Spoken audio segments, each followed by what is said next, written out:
Hello everyone, welcome back to DevTamin. In the last video, I've showed you how to add custom fonts in React project with Tailwind CSS version 4.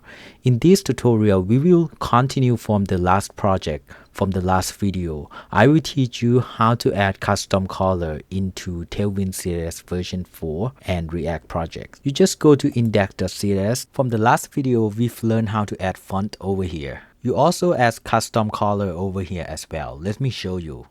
You can put dash and then you can put color and you can name it over here primary. For example, I want to add light red color over here. I put FF. Okay. And what if I want to add another color which is secondary color? Over here, you don't have to name it secondary or primary. You can name it whatever you want. Let's add color over here. I will add gray color. Okay, save it.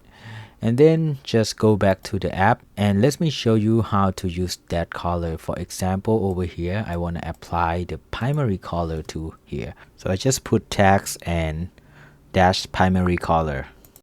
This primary refer to the primary over here. And over here, for example, I'm going to remove this color BG Amber 500. I'm going to replace it with BG background secondary color, and the secondary color is gray color.